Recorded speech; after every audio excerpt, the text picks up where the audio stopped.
Okay,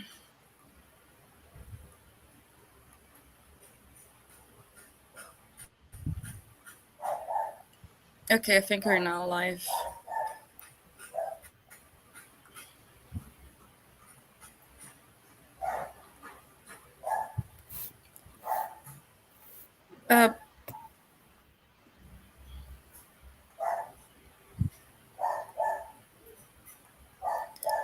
Boa tarde a todos os presentes e sejam bem-vindos à palestra da tarde 2 do primeiro Seminário Internacional de Direito Internacional Crítico, com o convidado o professor Michael Fakiri, sob mediação da professora Joseli Fiorin Gomes. Assim, a segunda palestra da tarde visa analisar a temática das TWAIL, movimentos sociais e direitos à alimentação. Eu vou alternar um pouco entre português e inglês por causa da presença do nosso professor. The second lecture in the afternoon aims to analyze the theme of TWAIL, social movements and the right to food. Para tanto, contaremos com o professor Dr. Michael Fakiri, que é o relator especial da ONU para o direito à alimentação. Ele leciona nas áreas de direito econômico internacional, direito comercial e direito alimentar. A sua pesquisa se concentra no direito à alimentação e na agroecologia.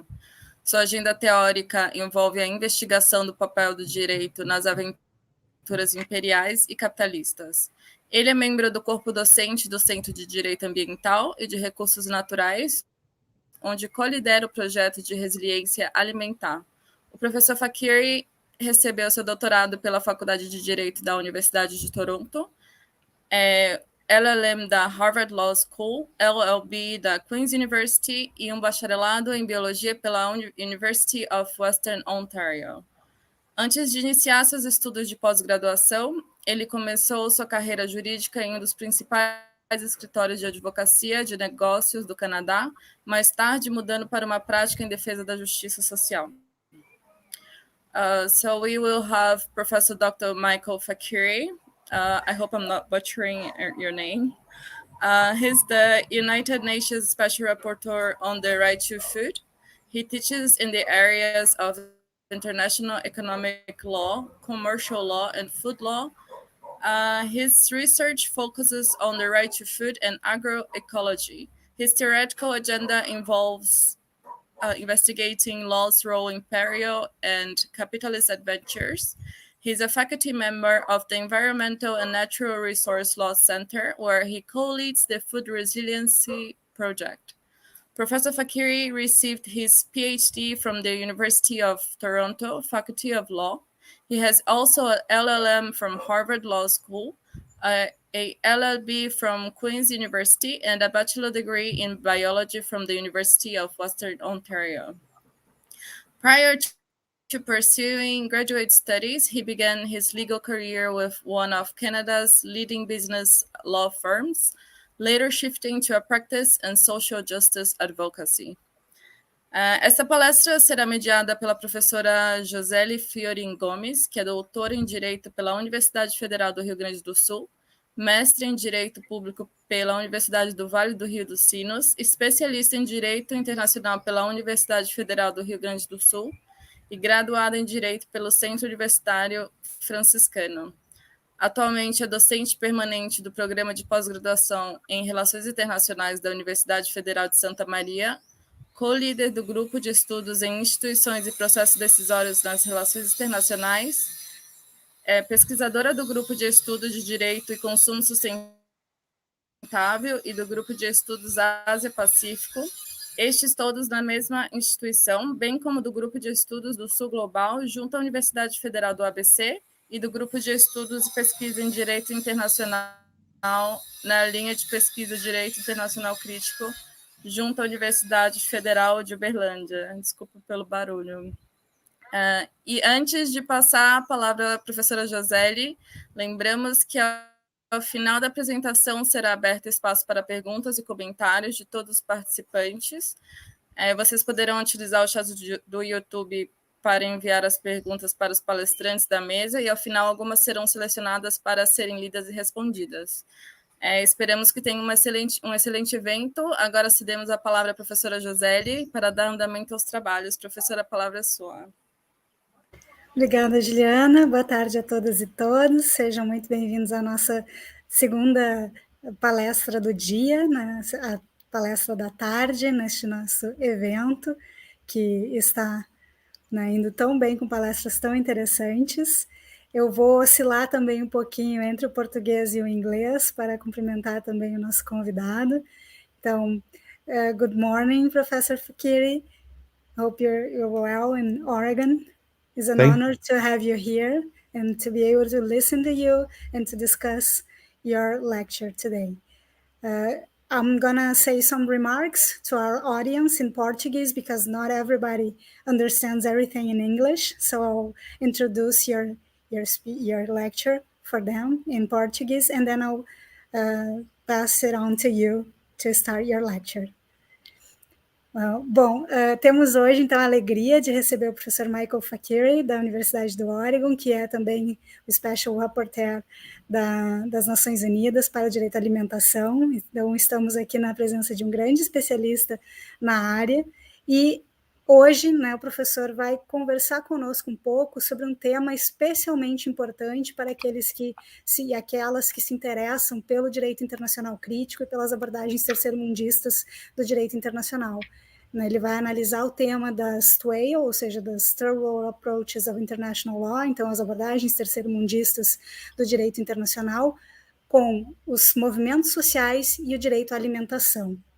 Esta é uma questão que é especialmente importante para nós, que estamos aqui num país que já esteve numa posição privilegiada de sair do então conhecido mapa da fome das Nações Unidas, e que hoje, com a situação em que nos encontramos de grave crise econômica e política, especialmente agravada em função da permanência, da continuidade do cenário de pandemia global de Covid-19, temos uma regressão muito forte, muito importante nos avanços que o Brasil havia alcançado com relação ao direito à alimentação, à segurança alimentar e a possibilidade de garantia de direitos e dignidade às pessoas a partir do direito à alimentação.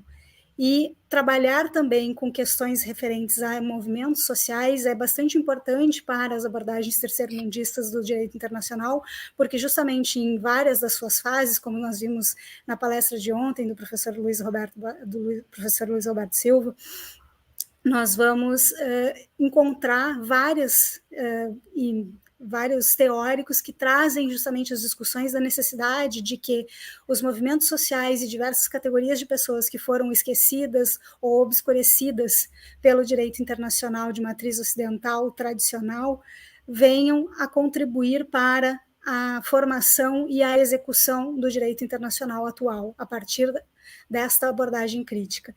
Então, nesse sentido, a abordagem que o professor vai fazer aqui é bastante importante para os nossos estudos em direito internacional crítico e principalmente para as questões que são essenciais para países como o Brasil, que precisam lidar urgentemente com questões referentes ao direito à alimentação. Professor, I was telling them the importance of the theme, the subject that you're gonna address today, because Brazil is a country that had eradicated hunger and now is going backwards on it. The hunger has increased in our country. Almost 44% of households today, according to researches made here in Brazil, say that we have 44% of households that live with food insecurity. So it's a pressing topic for us and something that we're really interested in hearing about from you, especially that is the Special Rapporteur for the United Nations. So please be once more welcome to our event, and the floor is yours. Thank you. Thank you. Obrigado, Joseli. Thank you very much. It's such a pleasure to be here. I'd like to thank Juliana as well and all the organizers and especially Tatiana Squeff for reaching out to me. These are all, this is all new people for me. It's such a pleasure to meet new people. And I'm delighted to speak today. I was looking at the program, and I have to admit, I feel like I'm amongst comrades, considering you had Luis Eslava and Fabia Fernandez Carvalho this morning. So this is, even though these are new people, I feel this is a good space. I'm going to focus, as Joseli mentioned, on the right to food, and she's exactly right on how the right to food, not just the problem of hunger, is very acute in Brazil, especially rural communities and indigenous communities and working poor families in cities. But the right to food and the radical power of the right to food also is influenced by Brazil, by social movements, by lawyers, by activists. So in a way, I'm sharing a story, but this is a very Brazilian story. So I look forward to our conversation to have this interactions.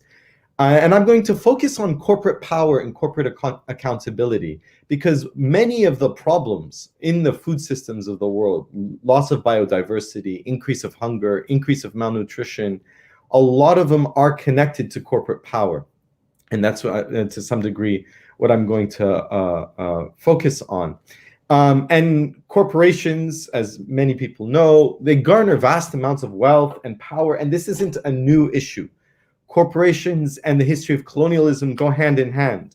So, for example, where I used to live in Canada, a big part of Canada was colonized by a British company, the Hudson Bay Company, which is now a department store. Hudson Bay Company is also the same entity that colonized the land where I live today. So I live now in the land of the Kalapuya people, which is known as Oregon in the United States today. So the corporations in imperial history, there's a long-standing relationship. And as I mentioned, corporate power is a problem in food system. Also, when you start to focus in on things like forced labor, child labor, and general working conditions. So there's the ecological conditions, there's poverty, and there's the working conditions. And in this time of COVID, we hear a lot about people who are essential workers. But what's happening is, instead of taking care of our essential workers, what companies do instead is they tell workers, because you're essential, what that means is you have to work. You have to work under any condition. And many governments have not responded adequately to this issue. So in my talk today, what I want to do is spend time thinking together on how to frame the issue and what sort of legal agenda would best serve people who we most depend on for food. Peasants, or what people would call small-scale producers, workers, fishers, pastoralists, indigenous people, women, sort of all these different groups. So my remarks today, they draw from my own research, and a big chunk, it comes from my work as a UN Special Rapporteur on the right to food. What I'll do is I'll provide a range of ideas. And so what I'm providing is a research agenda that I think can best help tackle the food crisis that we're currently in. So not just in Brazil, but it's also a global crisis, but very acute in Brazil. So here's my plan. So first, I'll talk about what is a UN Special Rapporteur, and I'll address how I position myself in this role. Coming from a third world approaches to international law tradition, from a TWAIL tradition, I'm generally very suspicious of human rights. So I find myself as a UN human rights expert who also is generally suspicious of human rights. Second, I'll talk about the right to food very specifically. Third, I'll explain why corporate power is problematic in food systems. And fourth, and here I'll see how time is going, I'll focus on one, maybe two different legal tools that have been used to try and, to some degree, hold corporations accountable. But the question I want to raise is, well, okay, let's see if we can hold them accountable, but can we change the very power and effect of corporations? So I'll look at corporate governance, corporate law, the law that creates corporations. And depending on time, I might look in the US about how human rights claims have been brought through what's called the Alien Tort Statute. And because a lot of the focus in the United States is whether this statute can be used to hold corporations accountable for human rights violations. Each one of these legal tools that I talk about can be wielded to bring change. And each of these tools depends on certain people being the main agents of change. Okay, so at the outset, let me share with you my notion of change and law. So just so you know where I'm coming from. So in my mind, any legal tool can be used progressively or regressively. You can use human rights to colonize, or you can use human rights to emancipate, and you see it being done both ways. It's always a tactical decision which legal tool you want to use and how you want to use it. And then the historical and social context of a particular struggle matters. I can't imagine being a lawyer without a sense of history and structural inequality. And in fact, having a historical sensibility is what keeps me going. I think the point, and when you think of in terms of historical time, and when you think in terms of being part of a broader movement, then you have a different definition of success and failure, wins and losses. So for me, the way change happens, how change happens, comes from new relationships. The way people change their mind, change their priorities, their perspective, and empower themselves is by changing their relationships, by creating new friendships or relationships of solidarity, but also changing their relationship with the land and water, changing their relationship with their own history, and finding new stories to incorporate into their life. So the way I define political success is as creating the conditions that enable people to come after me, to continue the struggle and advance the struggle. Just like I benefit from the work of people before me and situate myself in particular traditions. And I hope you'll see how this informs how I look at legal tools. So let me turn to the work of a UN Special Rapporteur. And what is a UN Special Rapporteur? So a UN Special Rapporteur is part of the UN human rights systems through the Human Rights Council. The mandate comes from the Human Rights Council. And there's over 40 of us, each with different mandates: water, racism, solidarity, in my case, food. And we act as independent experts, which also means they don't fund us, or they barely fund us. It's sort of, it's volunteer and very limited resources. But we all act as the eyes and ears for the UN system with a focus on human rights. And our job is to advocate, to report, and to research. Now, what I did in my work, and I started May, whenever the pandemic started. I guess it's been 2 years. So May of whenever the pandemic, 2020, I believe. Yeah, look at that. Time is bizarre these days. So I started May 2020, a couple months after lockdown. It was a very odd time to jump into this. And my immediate decision was to prioritize my relationships with social movements, trade unions, and advocacy groups. Of course, I have to build a relationship with governments or member states, as you know. In the end, strength and weakness of the UN system, I have to work through governments. But in terms of building a relationship, that's how I started. So I spent time. So how do I manage my time? Spent time introducing myself to different movements, earning their trust. And over the last year and a half, I've been working to make the mandate of the UN Special Rapporteur on the right to food a collective mandate serving small food producers and workers. And the idea being, they don't all get along, obviously, right? Farmers and indigenous peoples have conflict, pastoralists and farmers have conflicts, different types of farmers have conflicts. Then different groups have political, ideological differences. They still all try and work together through right to food, through human rights, through food sovereignty. They have differences. And I keep thinking about how the mandate can be a space of collective solidarity building, so organizing, and then action, of then setting a common agenda despite those differences. As an academic, I think the strength and the power of a scholar, of a researcher, of an academic is the creating of tools. So social movements create tools, and I think academics can also do that work. As a special rapporteur, I find myself using the existing tools. And I'm always trying to use existing tools in new and creative ways, pushing the limits, also to see the limits of the tools that we have, to say like, this is as hard as I think we can push using this doctrine, this idea, this particular law. Okay, so who am I personally in all of this human rights stuff? So in TWAIL, we often talk about the third world perspective, or from the perspective of people in the third world. But I think most TWAILers are careful not to speak on behalf of anyone or a particular identity. And that's a very delicate line to walk. And what I've learned is that I think TWAIL scholars draw from their own experience and what they write from a position which takes the stakes as incredibly high, if not actually personal. So to write what that means in terms of how one writes in TWAIL, this is just my own interpretation, is it means that to write against imperialism is not a choice, it's a necessity. To engage in international law and institutions, again, is not a choice, but a necessity.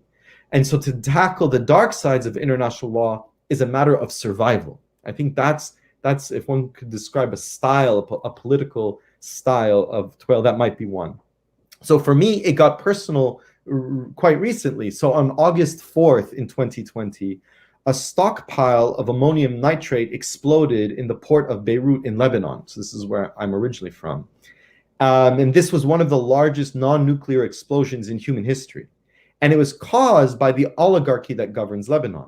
So I live in Oregon in the United States. Most of my family lives in Lebanon. And that morning, I heard something had happened in Lebanon. And I did what every Lebanese person has done their entire life. You go onto WhatsApp and you check in with everyone and usually get the immediate reassurance, everything's fine, et cetera, et cetera. This time I didn't get the immediate response from my family. And what I eventually got through to my aunt. And she told me my parents were safe and they're on their way home right now. Because I knew that my parents often drive by the port and I was quite worried. I managed to get through by phone to my friends and they recounted to me what happened from their experience firsthand, and their nerves were just a mess. And we were all just dumbfounded, like what just happened? Now, thankfully, my friends were physically unscathed. And they asked about my parents and I said, they're okay. My aunt said they're okay, et cetera, et cetera. But it turns out my aunt didn't tell me the truth yet. Families do this, right, to protect people from bad news. And I finally got through to my parents. And what they told me was that when the blast happened, they were at a hospital that was decimated by the explosion. And they were nearly killed. Now they're okay and they're fine, and but they were nearly killed by the grace of whatever higher being we have. They barely got through. And the recovery was thankfully quite swift. And after on the phone, after talking to my parents and finding out they almost died, but they were okay. So I go back and I call my friends, because we all grew up together and we all know each other and they know my parents and I thought they should know. So I call my friends to update them. And in that second call, I thought what I was doing, here I am in the United States, so far away. I thought in that call, I was calling my friends to reassure them. I thought I'm going to call them back and tell them, my parents are okay. But even though I was a million miles from the blast and my parents and friends were in Beirut, I was in closer proximity to death than my friends were because of my parents. And what happened was they were quickly now taking care of me. I emotionally collapsed, right? So here I'm in the United States and my friends in Lebanon are saying, it's okay, they're fine, right? And the image I have in my mind is that everyone who is in Lebanon and everyone who has an intimate relationship to Lebanon, after this blast, that day and for weeks after, it's like we were all bloodied bodies holding each other up, right? No one was unscathed. Everyone, I think, bears some sort of trauma from the event. Since then, there's been a campaign to hold local politicians accountable through the local judges, through the local courts, but that process has been blocked by parliament, and a couple of months ago, it led to a gunfight in the streets. And then meanwhile, in Geneva, nothing happens. In the Human Rights Council, they continue to ignore calls for an international investigation, despite local petitions and local activism. And what I felt was, there's a very famous piece, famous in the world of TWAIL and human rights, by Macau Matua from 2001. And he describes the human rights movement is marked by three types of characters: savages, victims, and saviors. And I felt I was all three characters at the same time in this moment. And so I'll explain the metaphor now, and I'll explain how I experienced myself as those three characters. But what I'll try and do is then try and provide a different metaphor, a metaphor that gives agency, that gives sort of people the power to determine their own path. And then I'll take us into the right to food. So the crux of human rights, in formal sense, is a victim. You need a victim. You need a violation, and you need a victim. And often the character of the victim is framed as powerless or a helpless, innocent person in need of external assistance. And they must plead their case and explain why their victimhood merits attention. And they're implicitly forced to argue why their victimhood matters over other victims in the world, right? So that's the role of the victim. Or we can see the limitations of this metaphor. Then you have the savage. Here, the savage is usually a state actor. It's not just that the state violated a victim's humanity and dignity. It's often framed as a cultural failure. It's not that the Lebanese state that's savage. It's the argument would be that it's the political culture of war and impunity. It's Arab culture. It's Middle Eastern patriarchy, etc., etc. And then, of course, you have to have the savior to come swoop in and save everyone. So at the time, the president of France, President Macron, swoops in with promises and photo ops in the streets, promising to save basically a former French mandate, right? Forgetting that colonialism technically was over. So my proximity to death and the blast made me a victim. And what was also weird was I was a special rapporteur, and that job allows you to play the role of the savior. So I worked to organize all the different special rapporteurs. It's hard to wrangle different people. And we put out a collective press statement within a couple days. So we got 36 independent UN experts to sign a statement saying this is unacceptable. Okay, so that's the savior. And then there's the savage. Now, the trope of the savage can be a bit more complicated. You see, the so-called savage, in this case, it wasn't me specifically, but the savage was not the unknowable savage or the irrational savage either. I knew exactly who the savages were. Lebanon is a small country, and I come from an upper middle class family. I went to school with some of the savages' children. I tutored some of these savages' children. Some even came from my own village. So I know their stories. And because, the elders, they'd like talking, that politician, I remember him when he was a little kid and blah, blah, blah. So I know who these people are. I know they eat like me. They talk like me. They curse like me. They look like me. And I don't think their culture is degenerate because it's my own culture. The people who caused the explosion are not savages any more than I'm a victim or a savior. The people who caused the explosion are people. They are humans with desires and aspirations, with families. They have good days, they have bad days, but they are people with lots of power. And when any individual, anyone has that much power, unbridled power, they inevitably harm those around them. Such power in the hands of the few always creates violence. So now, undoing this metaphor of savages, victims, and saviors is not hard. That was the point of Matua's article in 2001. Matua, in his article, he gestures at the end towards a more reflexive human rights practice. He doesn't offer alternative metaphors, and this is not a critique. That's not what that article wanted to do in 2001. That was the context then. But let me offer maybe some new metaphors. What I experience is that the victim, the so-called victim, is a description of real political leaders. The real leaders are what human rights will frame as victims, and they are behind campaigns, and they sometimes can be leaders for transformative change. So in Lebanon, the families of the people who were killed by the blast, they've organized themselves, and they're leading a very nuanced, dynamic campaign that has the potential to transform the Lebanese courts and transform the Lebanese system. The savior is not going to be the white savior from Europe or the United States. The savior, if you will, is the organizer or the resistance fighter. Someone working in a collective with others, embedded in the struggle itself, with a direct stake in the result. I was not saving anyone. I was using my position and collaborating with Lebanese people, with people in Lebanon, all situated across different parts of the international human rights system, to put pressure on the Human Rights Council because I'm saving myself in the end and my community. And then the savage. The savage is simply those few who wield a profound degree of power over the many, who they calculate their actions in a way that allows them to benefit from violence. They could be politicians, they could be business people, they could be priests, experts, lawyers, local hoodlums. And as I get older, I worry that at times I might be the savage. Okay. So these are the metaphors. So this is how I sort of walk and carry myself through in the world of human rights, how I situate myself, my thinking will continue to change, I think, as I work in this position. We'll see where it goes. So let me turn now more specifically on the right to food.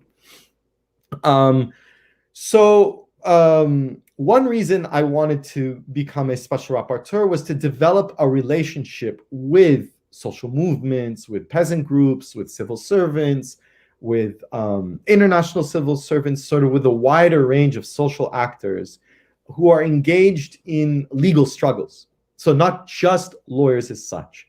But more specifically, I wanted to reach out to the food sovereignty movements and try and establish a deeper, more regular relationship between TWAIL and the food sovereignty movements.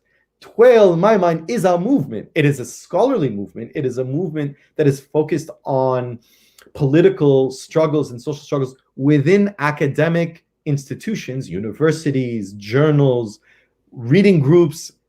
But there's been a call for the last several years for TWAIL to take the struggle into other institutional spaces and to connect with other movements. And so I want to, I guess, in the present and future sense, is to connect, thinking of them as two different movements that I think should be working together.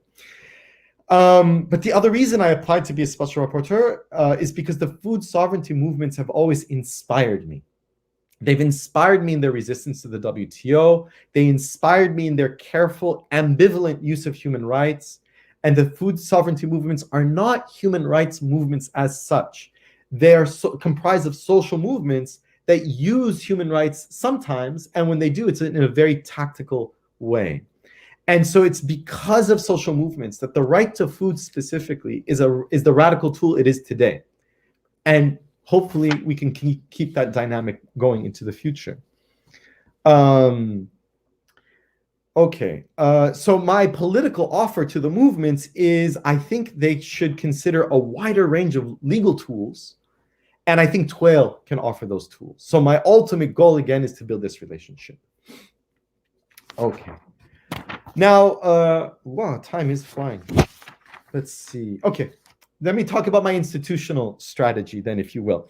So the other thing the right to food allows me to do is to directly engage with institutions. So I start with movements, social movements, but it allows me to engage with institutions. I've made myself a known entity to not just the Human Rights Council and the General Assembly, but to many institutions. So directly engaging at high levels with the WTO, the International Labor Organization, UNCTAD, FAO, et cetera, all these acronyms. So one institution after the other, I find a way, I engage, I advocate, debate, and my friends and comrades Rob Knox and Dina Suvala called me out on what I'm doing, which is what the socialist tradition of a long march through existing institutions. And what that means to me is this: I'm always working as an independent expert. That's the source of my power and legitimacy as a UN Special Rapporteur.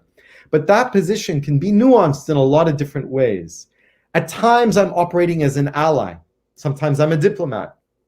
Sometimes in these institutional spaces, I'm an advocate or an agitator. I'm working in good faith, trying to get these institutions to direct their energy in what I suspect is the right direction. But I don't think these existing institutions will generate any transformation in the long run, sort of ultimately. I don't think they're really worth preserving as such. And I don't worry about institutional integrity. In engaging with these institutions, I'm learning the details of how power currently operates. I do my best to see what are the discursive limits within these institutions to reveal political lines, to understand what forms of institution, the ultimate purpose is to understand what forms of institutional power do we have to undo, destroy, maybe weave together, transmutate.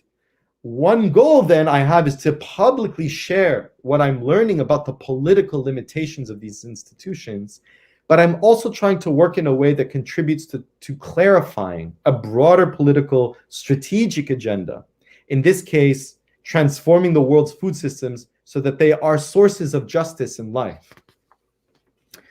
Right now, the industrial food system is a source of oppression and poison. And in doing all this institutional work, I'm looking for new allies and new ideas.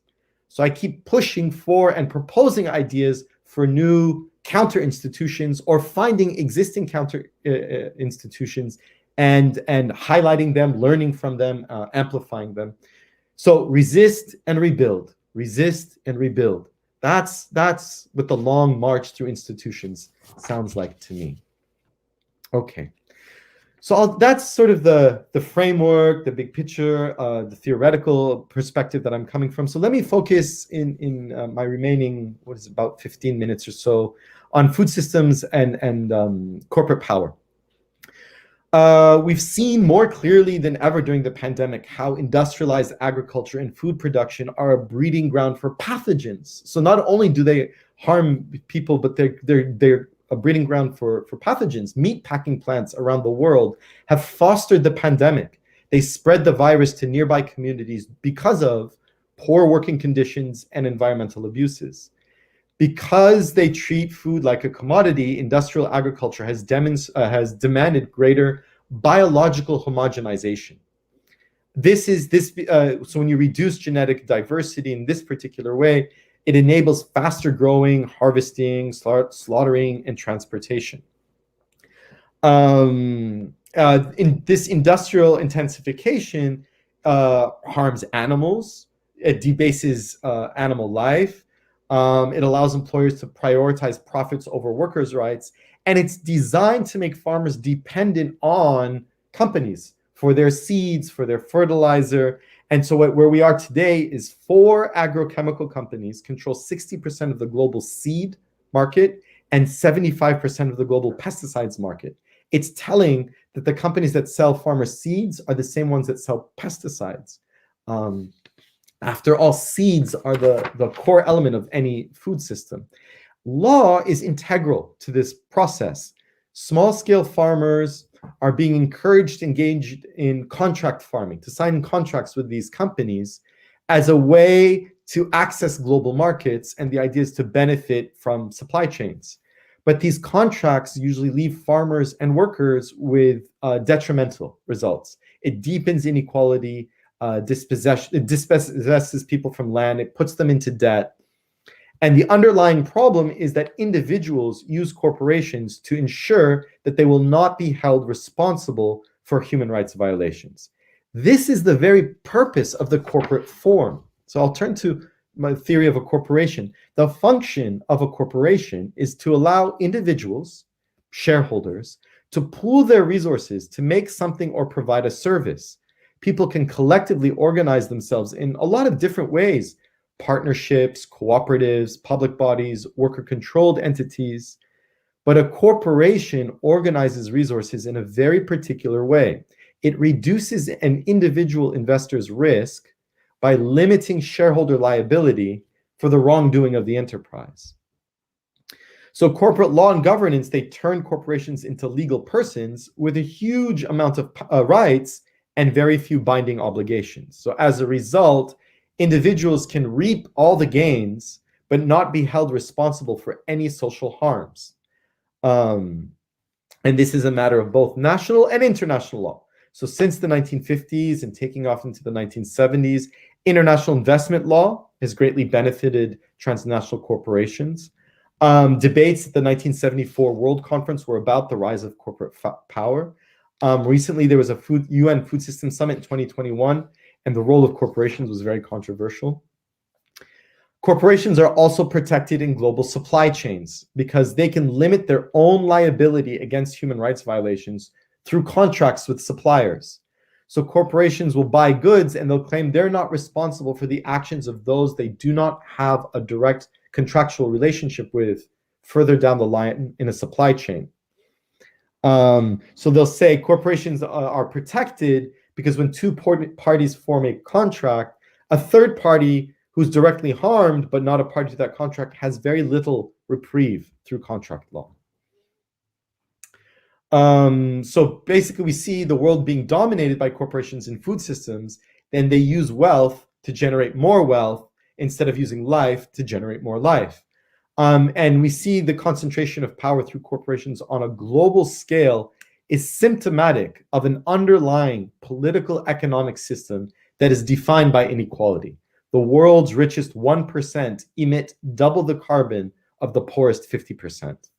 The world's richest have also profited from the pandemic, with the wealth of billionaires swelling to $1.9 trillion in 2020, while global unemployment skyrockets, right?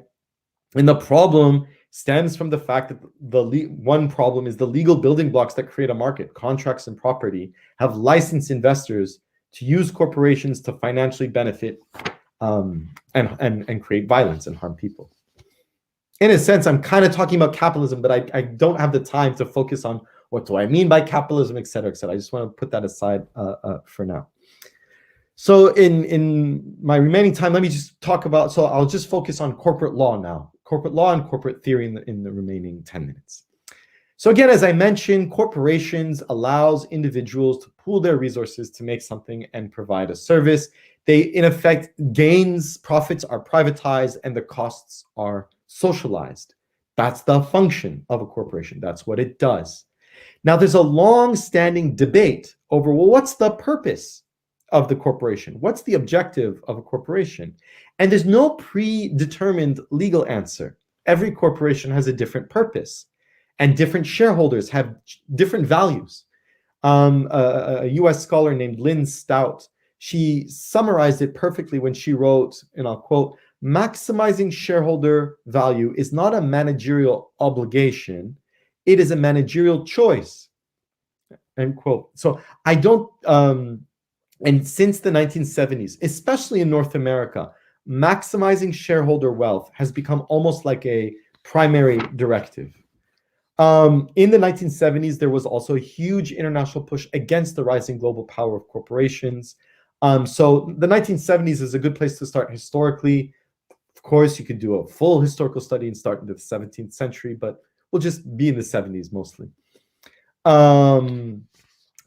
So I'm going to describe how corporate law, some have tried to use corporate law itself from the inside to change or limit corporate power. But what I don't see enough in human rights circles is challenging the validity of the corporate form itself. I don't see enough people saying, why do we have corporations? Why do we have corporations in our food system?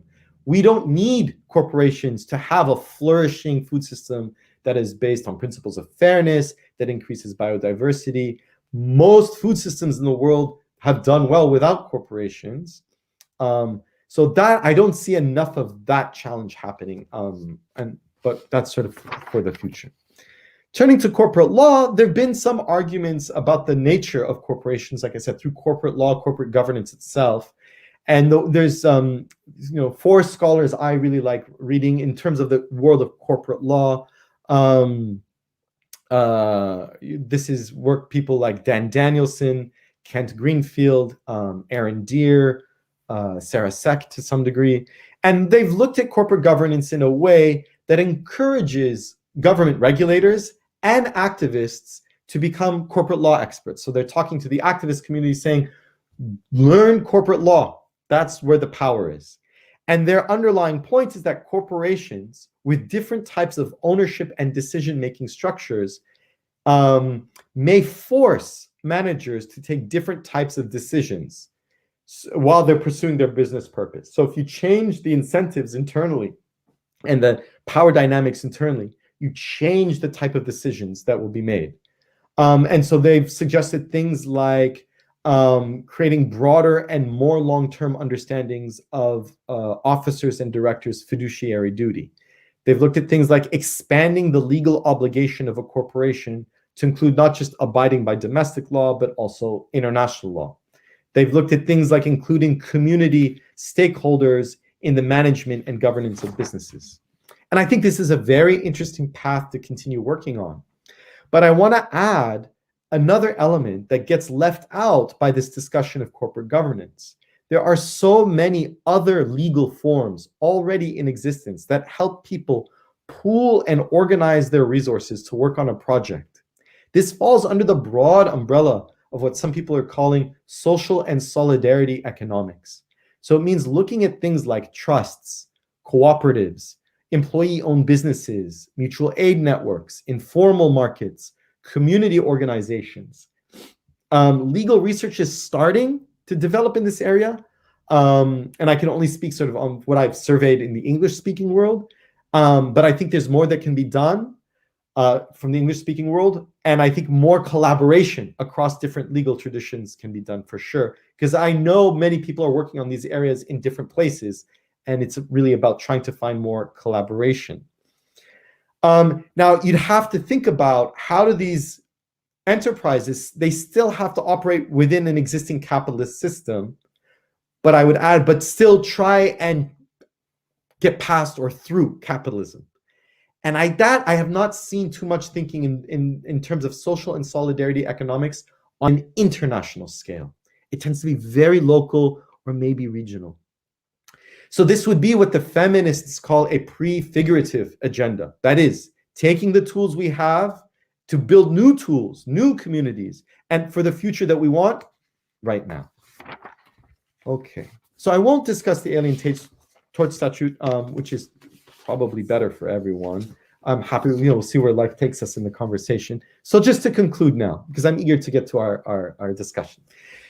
So I do think business law, broadly defined, has a lot of different tools that people can use. And sometimes they can use them successfully to limit corporate power or limit some of the damage that corporations cause. There's also work that's being done on the treaty negotiation on transnational corporations. I think this is worthwhile and worth directly engaging with if in the world of business and human rights, broadly speaking.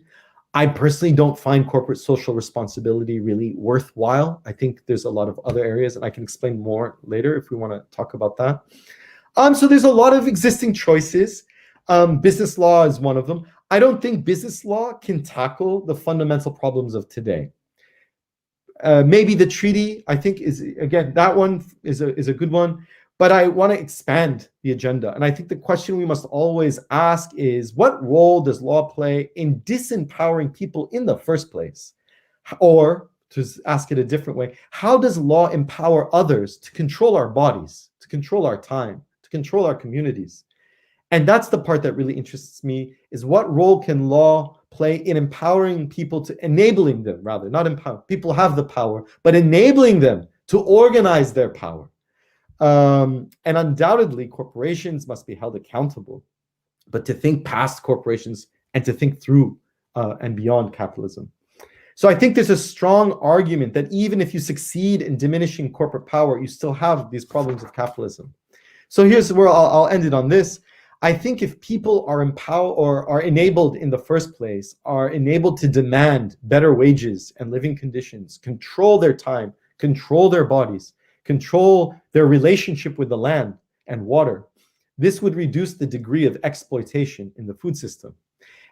Because one of the most powerful ways that law denigrates and devalues and disempowers people is through things like borders, citizenship, legal status.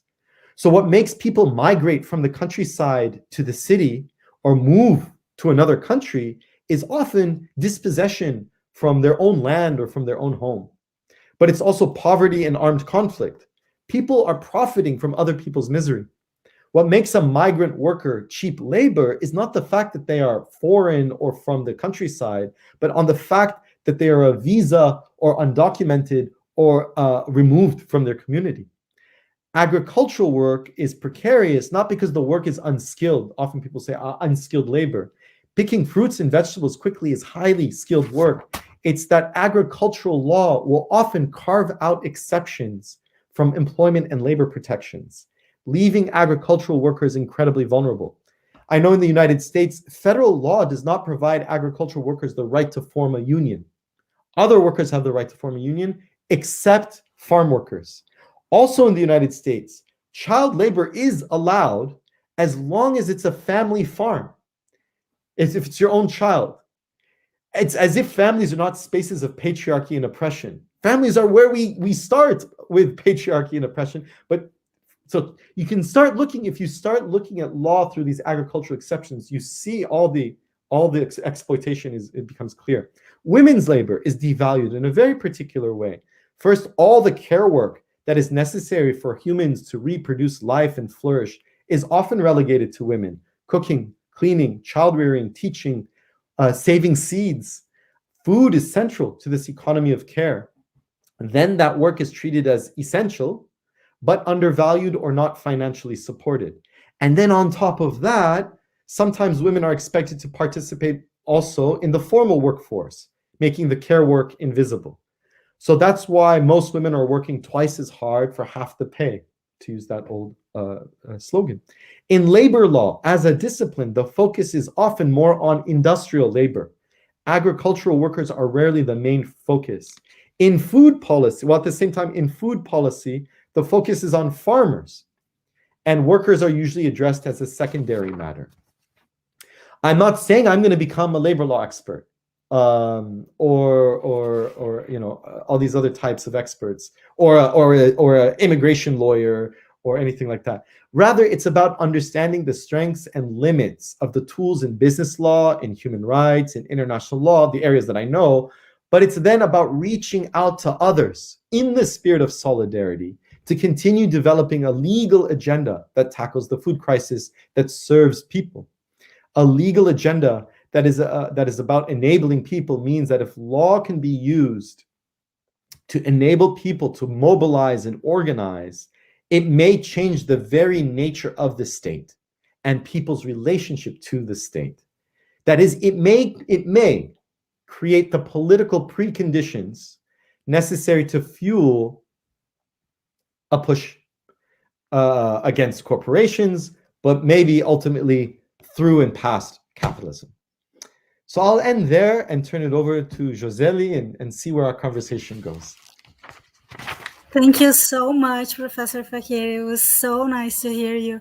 And I agree with your remarks, especially those right now. And I would like to discuss with you some topics, and we have some remarks and questions on the chat on YouTube. So I'll be brief so we can discuss it and then go to the questions from the audience. Well, there's something that has been always puzzling to me, because in international relations, my research field is paradiplomacy, or the international participation of cities and in local governments and regional governments. And something has come to my attention about city networks and the way they are trying to play a role in representing different interests of different categories of different people, and trying to, and especially about the right to food. There are programs like city networks, city food networks in International Council of Local and Environmental Initiatives, ICLEI, and other initiatives on C40, a network of cities, and other initiatives around the world that are trying to bring attention and empower people to urban farming, peri-urban farming, family farming. And what intrigues me on all of that is that relationship of industrial agriculture and family farming. Something that you have mentioned, most patriarchal relationships that we have, they have a basis or a foundation in family. So looking at the scenery here in Brazil, where the industrial agriculture is a really powerful business that influences our governments and every public policy we have here, I would like to ask you, how can we empower families and other views about economy, like solidarity economy, without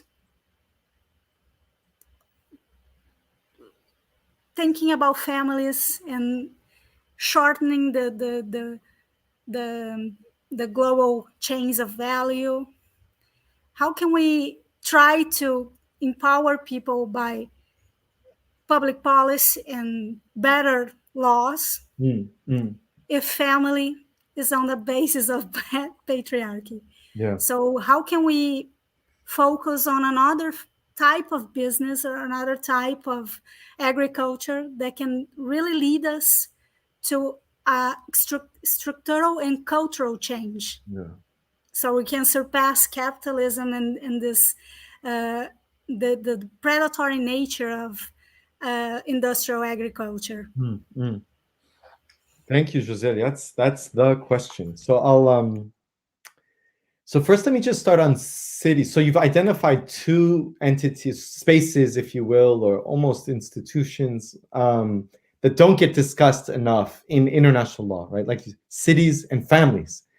On the cities side, I'll take a step back. I think part of your question also addresses a limit I've encountered in the international legal system, which is the notion of multilateralism.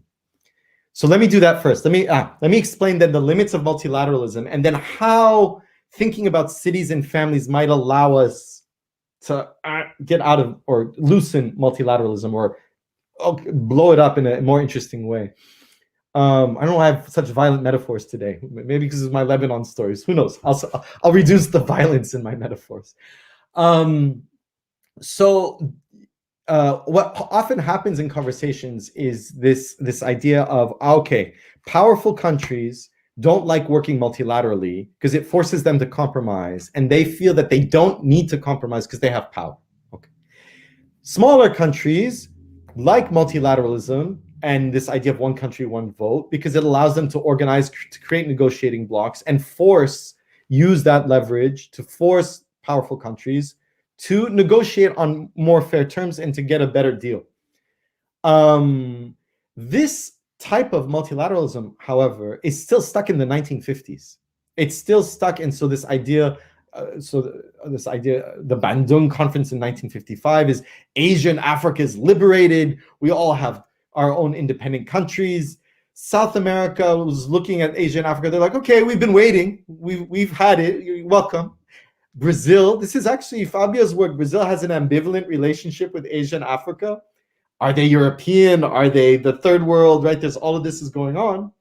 But the commonality that comes out of the 50s is a liberation strategy tied to the idea of a state, that what we want is an independent state. And once we have our government, then we will undo imperialism, colonialism, etc.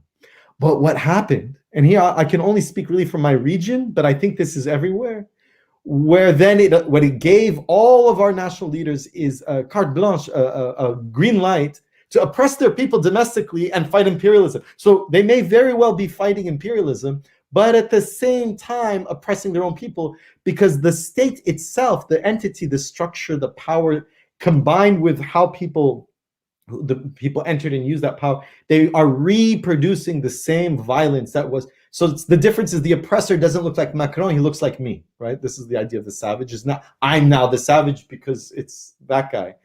And so it's two fronts now. We have to be fighting on both fronts, continue on the multilateral anti-imperial sort of old agenda. Let's call it the Bandung or tricontinental, depending on your political persuasion, whatever. And we have to be thinking about dealing with state forces, so-called domestically as well. And I think and I still see some of the old thinking present, and it's problematic, but I think it might be generational, or it might be, I don't know what it is, but I do see us But there isn't now a clear, what is then an agenda? What is multilateralism today that is not romanticizing the 1950s and not reproducing the violence that came with that type of model, that also challenges the very nature of what is a state power, or what's our relationship. And then every place is going to be different. The relationship with people in Bolivia, the plurinational state of Bolivia, is going to be very different than in Chile. Even Chile is going through its own constitutional process right now. That's a very unique process, different than Lebanon, different than Brazil. There's the uniqueness of each place's history, but also part of that. So, and there's no answer right now. There's no, I use my work, I always say multilateralism and human rights, it's a placeholder for something more robust, more concrete, and more programmatic, because everyone's asking the question, right? So it's a placeholder.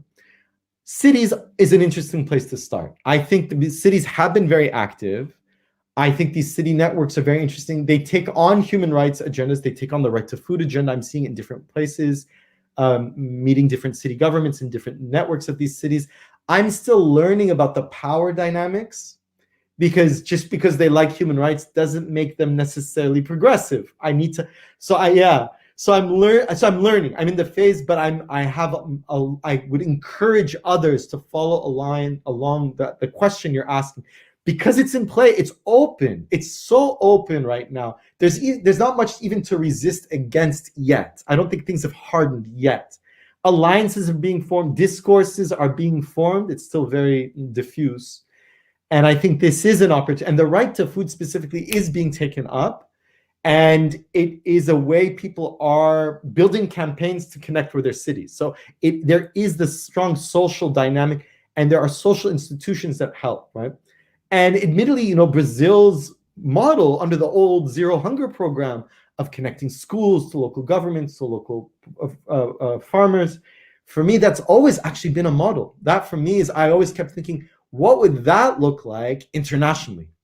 Where we are thinking in terms of these people-to-people networks, city-to-city networks, across international borders, despite international borders, ignoring international borders, right? Sort of working with the international political landscape a little more diffusely. So to say, yes, let's think harder and more about cities.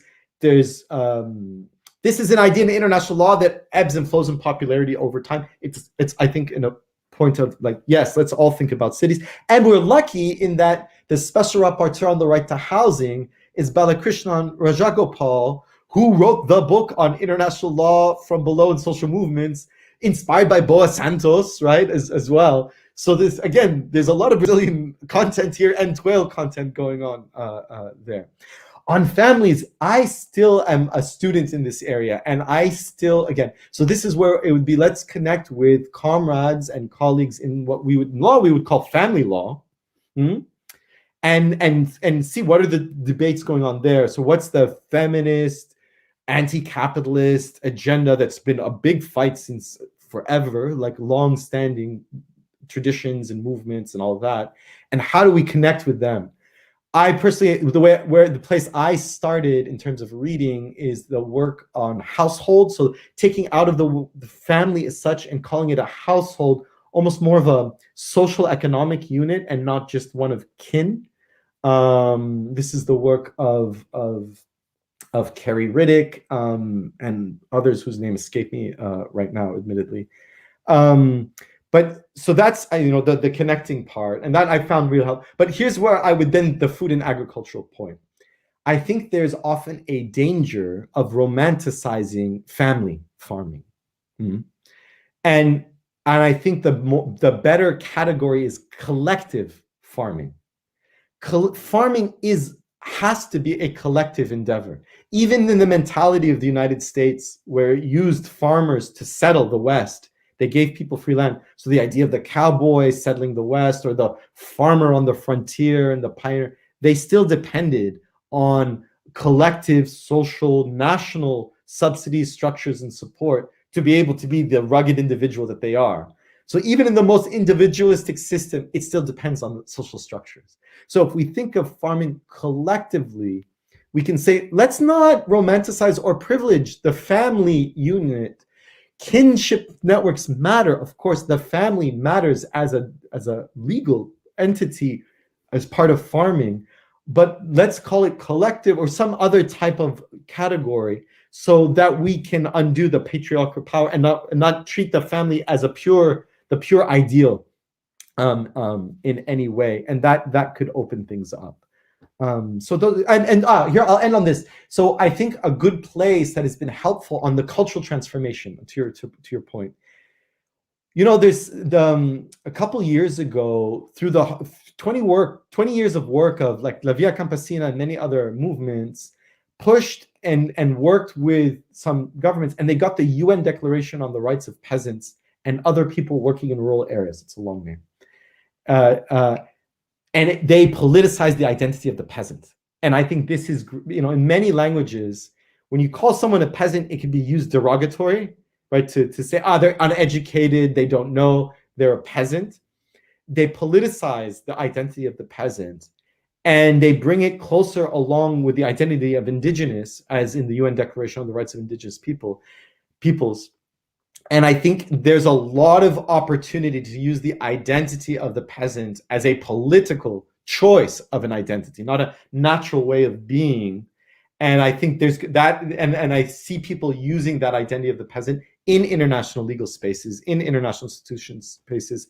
And I think so that's the agenda in terms of who are you as a lawyer, as a legal scholar, as a jurist, when you're relating to the peasants with a capital P. What's the legal agenda that would serve that? So you've got UN Declaration on the Rights of Indigenous People, UN Declaration on the Rights of Peasants, and then I would add then labor law, ILO treaties, giving people the right to organize. For me, those are the three pillars of the legal agenda. And it's the three groups that I am trying to work with collectively. And I'm very conscious of the different entities and understanding the differences. There's different peasant groups as well, right? There's different social movements. And for me, it's about how the lawyer, the special rapporteur, the expert, everyone has different expertise. Let me think of the institutionalized expert, the professionalized expert, has an ethical relationship with these peoples based on trust, solidarity, accountability. So I'm always thinking about, I'm going to make mistakes. I'm going to say things that might be in disagreement, but how do I maintain the relationship where they can hold me, they can publicly criticize me, but not jeopardize our working relationship? So it's a critique of the idea, but not of our relationship, is sort of how I think about things. I'll end there. Yeah. Great, thank you so much. Here in Brazil, we have a lot of social movements and some experiences that have shown us how other ways of living and thinking about agriculture and economy can work. However, there's other corporations in the industrial agriculture in Brazil are so strong that they don't let these people get away with much. In the sense of that they don't have stronger lobbies with government and with the legislature to improve the mechanisms to enhance and enable their new systems to work. The city I live in here in Brazil, it's called Santa Maria in the south of Brazil. And here in the city, we have a fair about 27 years old, this fair of circular and solidarity economy. And it's an international fair. And I ask my students in the university, do you go to the fair? Oh, I don't know about that. And they don't know. Yeah. And you ask everybody in the streets, they don't associate the concept with the fair that is there every Sunday, every Saturday, in the city, and the event they hold every July here that brings people from all over the world to talk about it and to share experiences, best practices on solidarity economy. So how can we try to by public policy or law or maybe other means to educate people about other views and alternatives of economy and agriculture? Yeah. That's such a great question. So first, I should go to Santa Maria now is what I'm thinking on a research trip. That's my first thought. You'll be so welcome, please. Inviting myself over. Wow, how rude. What a rude guest. No. Please, we'll be welcome. I'll show you around. Yeah. Colleagues that study this topic. Exactly. So one, just connecting, right? Connecting people, inviting friends and comrades and colleagues to say, like, just, and again, without this prescription, this normative, just look. There's the power of just saying, look and experience. Look at this. And the idea then is, how does one come to these experiences? How does one come to these fairs, to a conference? To what? How do you come? That's what the other thing I've learned, if I could share what I've learned, especially how to come, is one is to what it means to bear witness. I hear a lot of people telling me their story, and I always worry. I'm like, I need to manage their expectations. I can't do anything in this moment. So I'm trying to get out of this mentality of, how do I define action? So listening, I've learned this is my own shortcoming. Listening is a very active thing. Bearing witness, experiencing, all of that. So finding those opportunities and just leaving it to see where, and giving, sort of training people or managing people's expectations, which is, I don't know what you're going to get out of this. I don't know what you're going to learn. I don't have you're going to learn 3 points with 5 subheadings and outcomes and just open people's experience in that way, in a learning sense. But then more specifically, how we teach. So I've been thinking, I teach, or I might be teaching soon, a course on business, what Americans will call business association. So the law of, or corporate law, what I was just talking about. And I thought, what people must do this in a business law curriculum, have social and solidarity economic forms already existing, and you teach it as this is normal. This is not the exception, and this is not the alternative. There are a wide array of way people do things. There are power dynamics, of course, and that the corporate form is dominating, but it doesn't mean it is the most popular or most important or whatever. So the way we teach, and then I'm thinking, like, what would it mean to teach business law and family law as one course? I'm just thinking out loud now, right? So collaborating with colleagues in how we teach will open things up in unexpected ways. I don't know what that will result in, and that's a good thing. So mixing and matching the subjects that we teach, acknowledging we can't do everything ourselves, and then that becomes the structure of universities. Universities are about, you teach this course, you have these duties, and they're not designed to encourage collaboration, because that involves taking time to learn, to blah blah blah. So so there's that, and then there's just take your students, just take them, right? And I take my students. We have an urban farm here at the university, and they spend 4 hours just shoveling compost and moving the thing there and getting dirty, and it's always their favorite class. And then my partner, she's like, where's the law? I'm like, it's the name of the course is law. I don't know. I thought, I'm gonna keep it open. It's 1 day of working.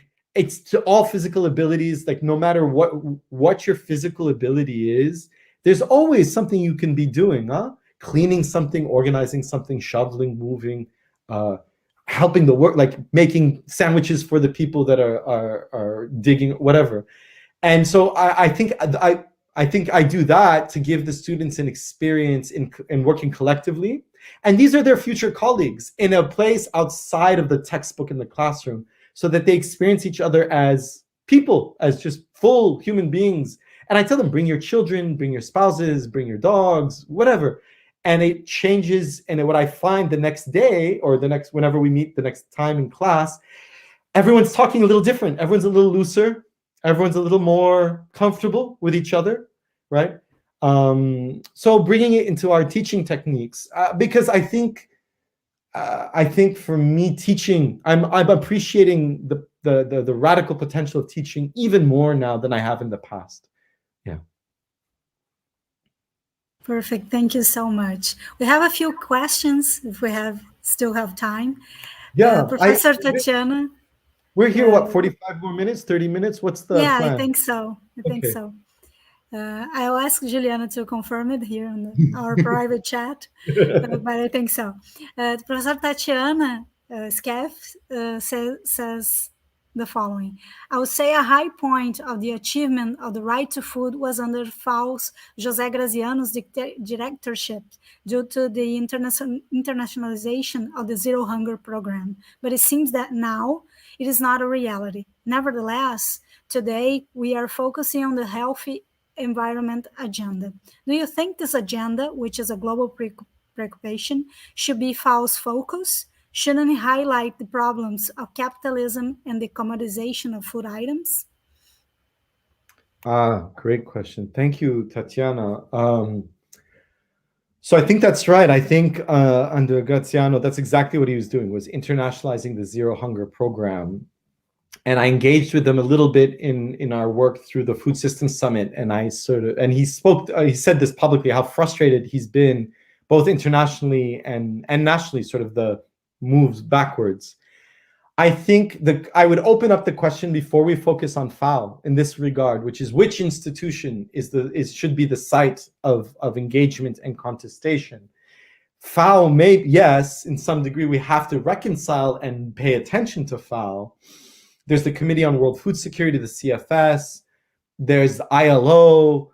There's UNCTAD now is very interesting in terms of trade, and they're opening up to human rights a bit more.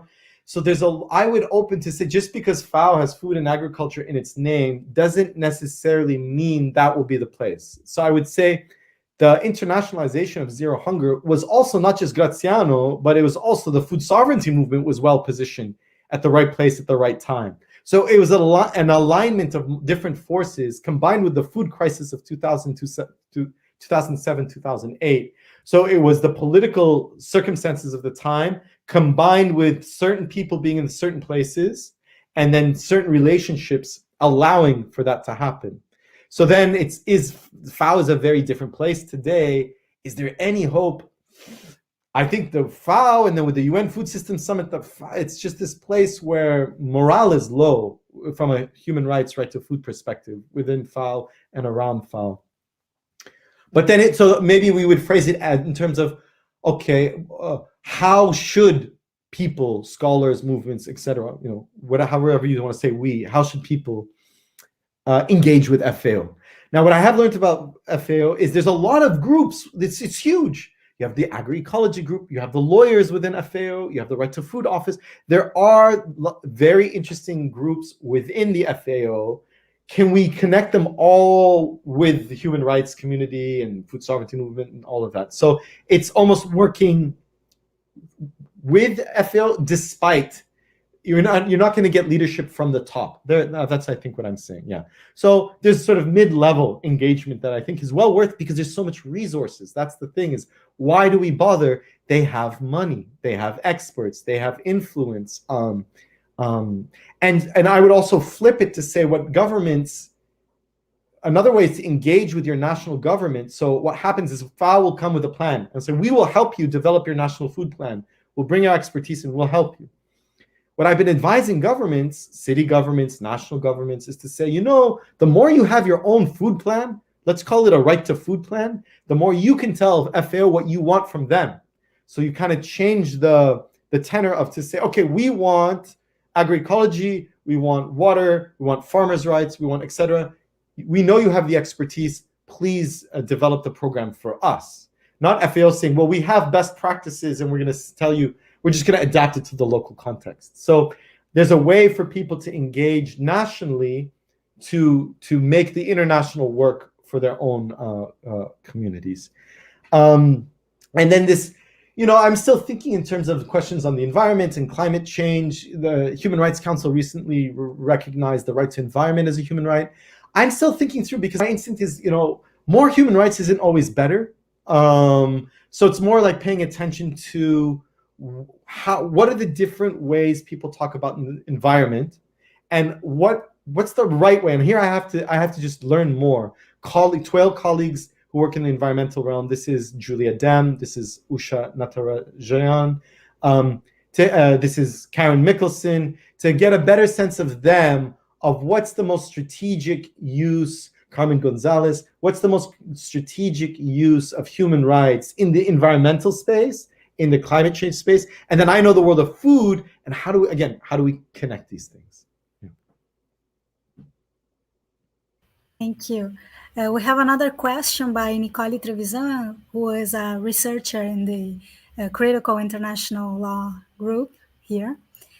She says, Brazil is one of the 10 countries that most waste food in the world. 35% of its production annually, it is wasted. What would be the best way to reduce or redirect for those in need? Waste is a tough one, because the biggest danger of policies and ideas that people are discussing around food waste, in effect, subsidize the current industrial system. What I mean by it is this. Companies are investing money into food waste issues, and they're making the correct argument: food waste is problematic. How can we have so much food waste if people are going hungry? Redirecting the waste, recycling it, repurposing it, etc., etc. All of this is still based on the assumption of producing more food in the first place. And you can't just say produce less food. So it can't be just a more or less. So the way I'm thinking about this is I start from this position, which is for the last 60 years, at least, we have produced more food than we need per capita, just on a global basis. Hunger is not a problem of lack of available food. It's about accessing what food we have. It's a distribution issue. But the way we eat is not on a global, it's not one big pile of food and then we divide it up per capita or per country or whatever. Food systems are a lot more complex, national, local, international, trans-regional, all of that overlapping. We get our food from a lot of different sources. So I'm still trying to think about what's the best way of what's the problem. Framing the problem. Is if we're saying the problem is hunger, then we don't prioritize food waste. What we think about is, okay, distribution, access, power, etc. And because if you have a food system which is based on farmers, peasants groups, indigenous people, with fair working conditions for workers, let's call it agroecology, let's call it a right to food style of a food system, right? Our most perfect, idealized version of a food system, you want to produce more food than you need. You want redundancy. You want multiple sources. And then what it is, it's a food system that's circular, where I didn't finish my meal today, I compost it. My compost turns into the fertilizer into my garden. I use my garden as some of my supply, not my only supply. I eat, I feed my neighbors, I make jam, we share it in the holidays. And so it's we're not using the language of waste, it's life is circular, right? It's following death and life and up, and I eat this and then it eats me and then it turns into poop and then we turn it into fertilizer and then it turns into the plant. And so so now it's not waste, it's use and accessibility and fairness. So we're talking about that. So I think we could think about reframing the problem in those terms. Perfect. Thank you so much. And we have another question here from Junior Pinheiro de Araújo. He says, we agree that the corporation brings more problems than solutions. Due to this, what experiences could be pointed as a real alternative to this kind of corporations that we have today? I don't know. Exactly right. Yes, let us figure this out, because people have been asking that question for a while. People point to cooperatives and they point to different things, and that's what we need to. It's from a professionalized academic perspective. We need to learn more about what people are already doing. And I agree with Junior. I think implied in his question is that exactly right. People already do things in a lot of different ways. Let's start understanding and knowing what's already there. We don't know enough from that academic professionalized perspective. One. But then two, this is always the challenge. You can create a cooperative. That's fantastic. The example people always use is Mondragon in the Basque region in Spain. But it's still in a capitalist global economy. it's still going to reproduce a lot of the problems and inequalities that it's trying to fight against at the same time. And that's the dilemma. That's exactly right. So what I like about starting about food is it starts somewhere very concrete and specific and tangible and accessible. And it, as a researcher, as an activist, as a lawyer, I start somewhere very specific. So for me, then becomes, I make the political argument, if you change the food system, you change everything. So we can have, like, where do we start? Do we start with unions? Do we start with farmers? The answer is everywhere and everything at the same. Well, I'm like, okay, but tactically, my advice, start with the food system, because that's really hard. It's not easy. But if you start transforming the food system, which people do all the time, and they do it relatively quickly, Brazil being a great example, right? The Zero Hunger Program. It can be done. It has proven to be done in a lot of different ways, multiple scales, national. We haven't seen the global yet, but national, countries working together, etc. If you transform the food system, so you have to change labor law, land use, water use, like, things start to change, and that could be the thing that opens up. There are other ways to start. Obviously, I'm the right to food person. I'm going to say start with food, but I think I'm kind of convinced. But also, just that's all I study all day. But I want to leave it to others to make similar arguments. No, we should start with water. We should start with war. We should start whatever, and have that discussion, etc. While at the same time, there's what's exciting in law is this explosion of work that's coming from Twale perspective, Marxist perspective, socialist perspective broadly, feminist perspectives, taking on capitalism, imperialism, patriarchy, racism, issues of gender identity in a way that's a lot more collaborative, that's a lot more generative, that's a lot more inspiring than it has been in the last, my experience is 20 years as an academic, so I can only speak within my own lifetime. So that, I think, just keep doing all of that, keep learning from others. And here I'm on this point, when I write, sometimes I'm like, I'm focusing so much on the issue of, let's say today is on race, and not so much on gender. And someone will say, you didn't focus enough on gender. I'm like, yes, of course, I can't do everything all the time at the same time, but writing in a way that consciously is connecting to those other conversations, whether in your footnotes or in your style or in your language. So always, if you're focusing on, let's say, gender and race today, you're writing in a way that will connect to people focusing on class and peasantry or whatever. And so keeping one's work connecting to very specific other work is I think how I keep myself sane.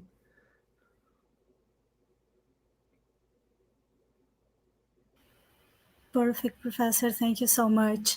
I don't see other questions, but I have something I would like to ask you about these issues. There's something that has been brewing in the city networks community. There is the municipal feminist movement, a global feminist municipal movement. And they are talking about something that is called an ethics of care and applying it to all things concerning public policies and framing new laws and thinking about it. And something that has sparked my curiosity about what you were saying is that if we can teach people and show people that they belong to communities, that this global community is a reflection on our local communities, if we can show people that they are part of something, not only locally, but regionally, nationally, globally, won't that be a point of a cultural turn that can lead us to something else in terms of granting access to food, granting access to housing, granting a lot more opportunities for rights to be effective, guaranteed?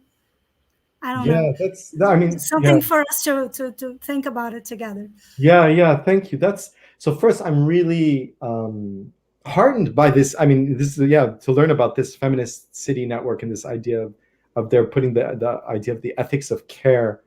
And as you heard in my formal remarks, like I'm still, that's where I'm reading and learning, is that literature on that ethics of care. And I think it's the pandemic. For me, it's so clear. It's the pandemic. It's being a parent and a teacher responsible for students in the midst of a pandemic.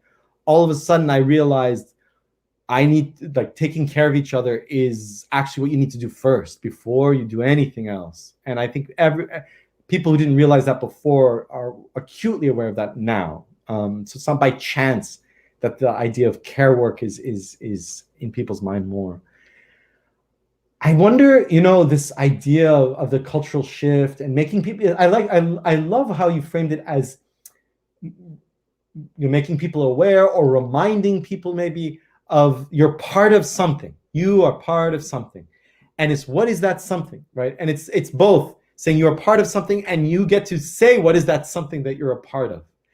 And is there a way of connecting people's sense of urban, I don't want to use the word citizenship because that can be used as a legal category to exclude people. Let's call it urban belonging or urban belonging or urban being, urban life. There's that, people often identify with the city that they're living in relatively easily. And the city does a good job doing that through sports teams, through festivals, through whatever.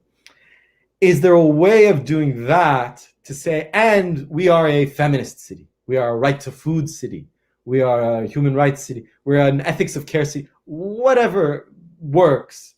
And it's like people are like, oh, and they just sort of, that's the identity. They'll have disagreements over it. Some people will resist it or contest it, but it's now a dynamic.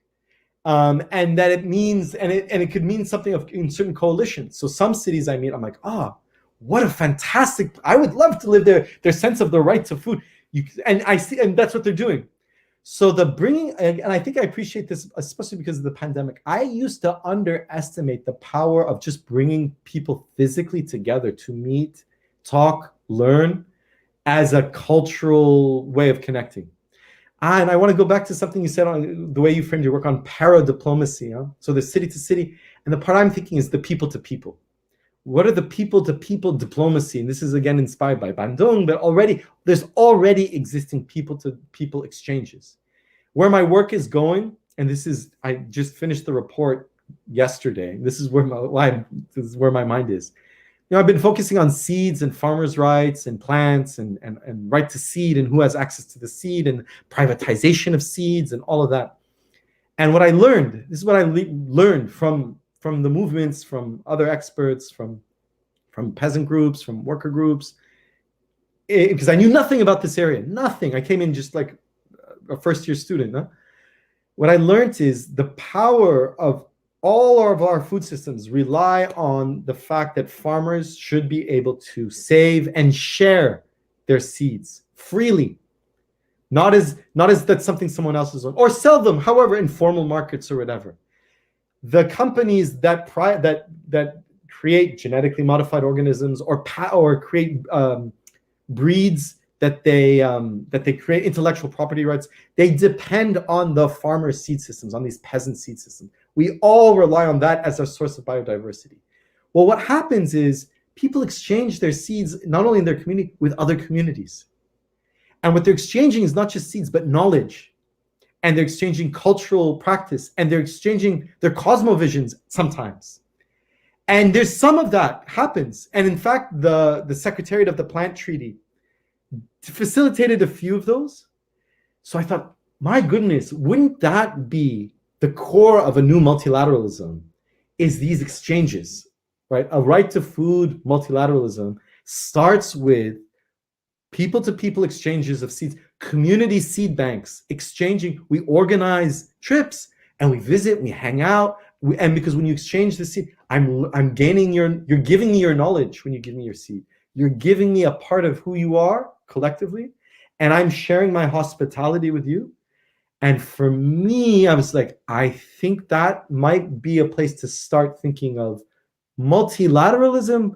let's call it intercommunalism, whatever phrase, but the practice is there. How can we encourage it without institutionalizing it so we don't turn it into a legal something or other, right? We keep it social and cultural, but influencing laws and institutions and power and such. And I can imagine a role of city governments also then playing a parallel or intersecting role. So we can use something in this more horizontal space, maybe. Thank you so much. Professor Tatiana asks me here, isn't community seed banks a way to face the problems that we have on global north forces on the WTO? Yes, what do you think? Yes, no, that's, I mean, so here I'm now talking again, it's the report's still fresh. And again, I should have said to me, I'm speaking as an academic, not to be quoted as the rapporteur, even though it's public and all, but to allow me to think and to change my mind. So that's how I'm speaking today amongst comrades and colleagues and that sort of thing. I think community seed banks make me very hopeful. And I've been thinking in terms of language first. There's different ways different communities save seeds and protect their seeds and guard their seeds. Often it's women. So first of all, there's that element.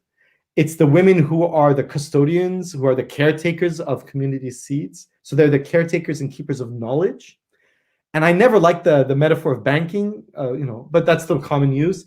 I thought, these are more like libraries, right? It's the repository of knowledge. And the line between public and private is always blurry in one's library. You lend books, you borrow books, you have a public library, you gift books. And as an academic, obviously that'll be the metaphor that is. But for me, because the metaphor of a seed library connects more with this open use, with the sharing of knowledge. And in my new report, I highlight how you can create farmers' rights despite the WTO. So the WTO, here's the thing. Every report I have has been something against the WTO. That's on purpose. I know what I'm doing. I come from a trade law background. On this report, my first report, my argument was end the agreement on agriculture. Just end it. The trade-related intellectual property, TRIPS, the intellectual property agreement on the WTO, is deeply problematic from the get-go, and I do think it should be wound down. And the fight we're having over TRIPS waivers over COVID vaccines highlights how fundamentally problematic TRIPS has always been. The fight over AIDS and HIV medicines, not that long ago, same thing. Okay, TRIPS is a problem, but in the meantime, in the short term, we can actually work with the ambiguities that TRIPS gives us. And to Tatiana's point, and then focus on community seed banks. And the argument I'm hoping to make is community seed banks can be a place of practice or institution. Sometimes it's more informal, it's just people's homes. Sometimes it's a bit more formal. But they can be spaces of actually articulating and enacting farmers' rights, right to food. So we don't always have to ask it as a theoretical question. It's something that people are doing. And then we keep the knowledge exchange. And from that going on, we can then, if we want to universalize and extrapolate and create something to generate from an international legal perspective, we can do it. But again, the danger is, let's not be extractive. The danger is if all of a sudden all the academics and professionals and NGOs focus on community seed banks, they might crowd out, and the power dynamic of the expert might dominate over seed banks. And in the end, seed banks are farmer-led for farmers and community-led for communities. And so again, it's about taking it slow in terms of build the relationship properly, be part of the community, somehow find your ethical position. Sociologists and anthropologists think about this all the time, I think, and so as a lawyer, as a legal scholar, what's that mean? How do you position yourself? It will be different than the sociologist, I think, and different than the anthropologist. And Luis Slava has done a fantastic job in that space between law and anthropology. We all think about it in different ways. Because from the peasant movements, I can tell you they're worried. They've and I've read this. They've said this as much. So they've said it's community seed banks are gaining in popularity. We don't want to turn it into yet another NGO project, an FAO project, etc. Exactly. So like how to keep it people to people, but finding the role of the lawyer. Tatiana will figure it out for us. Yeah.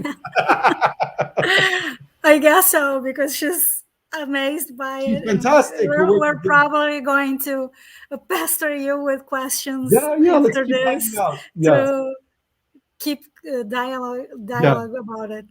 Yeah, I found out. Here's an example of how relationships work. Tatiana, so she contacted me out of the blue. I didn't recognize her. Dear, can you come? Sure, I'd like these seem like nice people. We read the same things. This is based on we read the same things. Okay. Turns out she came to Oregon, and I never knew this. When I had the 12 conference, she was actually here. So I thought, well, Tatiana's leading us in TWIL already. She's already sort of doing things. So I'm an old man. I'm middle-aged. I'm tired. I'll just do what Tatiana's going to tell me to do next. Perfect. Thank you so much. We have another remark here by Pedro. I think it's not a question, it's just a remark, but I think it's important about what we were talking about here. We also have the issue of sustainability in climate change for food production, especially when we take into account the carbon footprint for raising cattle, for example.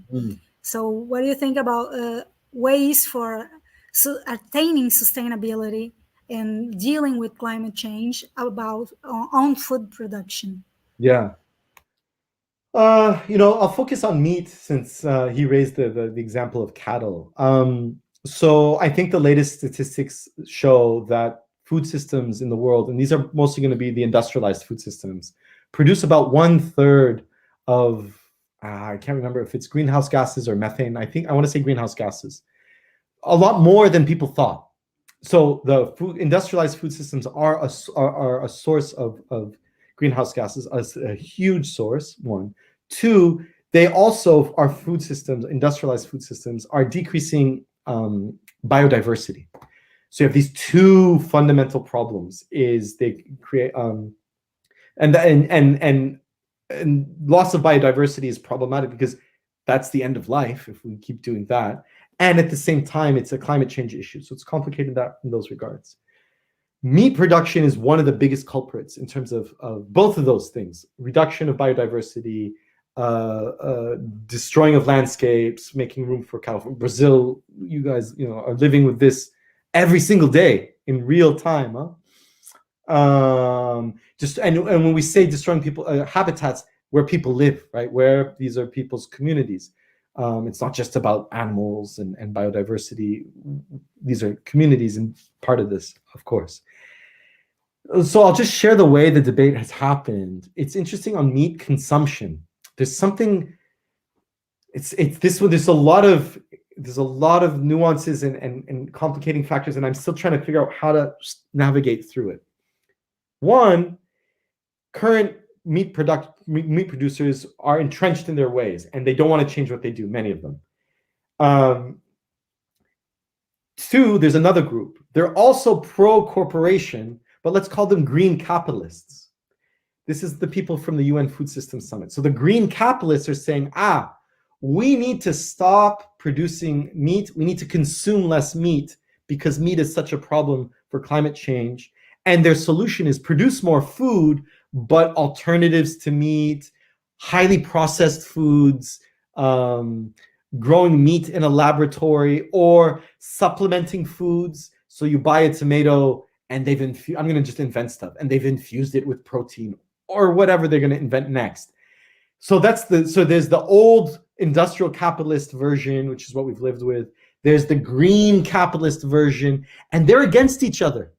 And they really are fighting hard against each other. So I don't want to just because they're both capitalists and industrialists in different ways, that doesn't mean that they're allies. They are because it's existential. Because if the green capitalists win, the industrialists lose everything. They have to change. It's expensive. They have to change what they do.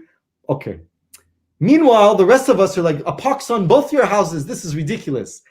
How do we, because you don't want to find yourself an ally with the green capitalist. right? You don't, because you're going to agree on some things, but then you're going to diverge very quickly, and not just on prescription, just on how you frame the problem. So, for example, I found myself in a weird place where World Wildlife Fund, WWF, is in favor of certain things, but they are corporate friendly and they are pro-capitalist. And they were found to be, some divisions of WWF are anti-indigenous on top of everything, right? Which is not surprising. Many conservation groups have been found to be anti-indigenous. So the challenge was to not allow the green capitalists to overwhelm the agenda, to take over the agenda. And this is World Economic Forum. The green capitalists are hanging out in Davos and this and that. This is all my experience through the Food Systems Summit, to not sound like an old Arab conspiracy theorist, but I've documented this in my UN reports, et cetera, et cetera. So that's the challenge. I find right now, lately, the language of agroecology, that's been the place of connecting ideas, of politicizing these issues, of drawing hard lines.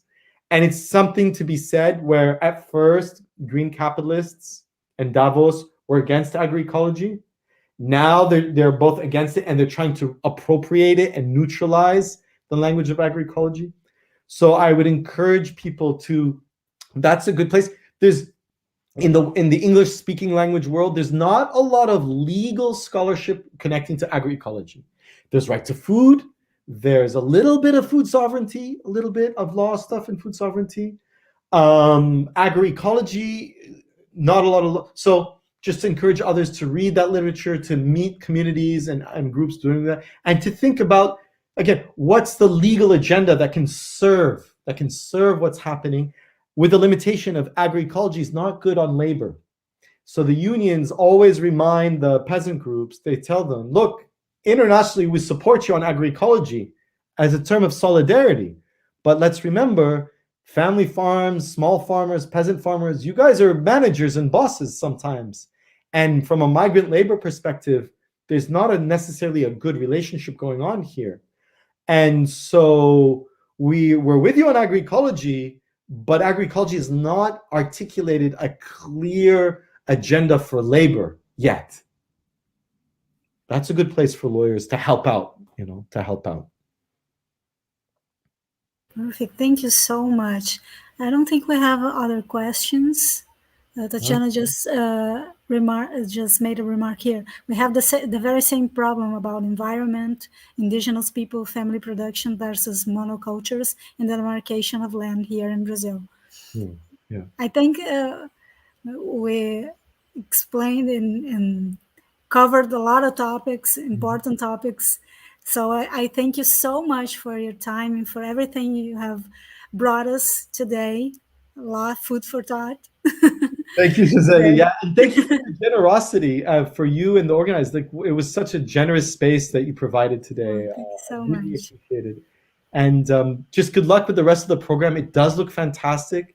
I think this group is really inspiring all of us that, how bringing people together is power. This is power. And it's just been a pleasure meeting everyone for the first time. I hope we can continue working together and learning from each other in the future. Thank you so much. I hope so. I hope we can continue this dialogue and learning from each other. That would be great. Thank you so much for everything. Tatiana, thanks you also, and Gabriel and everybody in the organization here. I would like to call Juliana back so we can give our final advice for our audience. Hoje nós temos mais uma palestra, né? Hoje à noite, às 19h30, para encerramento do nosso evento. E agora estão acontecendo também os grupos de trabalho para apresentação dos trabalhos de estudantes e docentes. Então, convido a todos a participarem dos GTs que estão acontecendo. Os links estão no Instagram da AJESIR GEPDI, né? E também foram inseridos aqui no chat. E hoje à noite, então, temos a última palestra às 19h30, então todos e todas estão convidados. Creio que podemos encerrar, Juliana. Não sei se queres fazer as últimas considerações.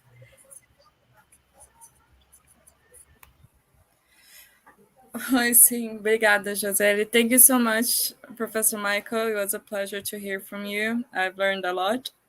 I work in the field of human rights, and it's also great to hear from someone who's so specialized. Obrigada a todos que participaram.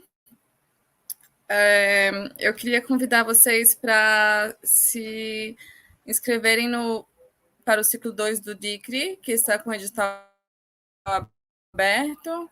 E muito obrigada. Espero que vocês tenham visto a lista de presença que eu coloquei nos comentários. E é isso. Obrigada. E só lembrar, então, que a palestra hoje à noite, às 19h30, com a professora Larissa Ramina, para falar sobre as questões de uso do direito, né, como uma arma de guerra, né? Então, um tema também muito importante para as nossas discussões no direito internacional crítico. Once again, Professor Fakiri, thank you so much for everything, and I hope to see you soon, especially physically, so we can chat more and discuss these important topics. Thank you so much for everything. Obrigado a todos. Thank you. Bye-bye.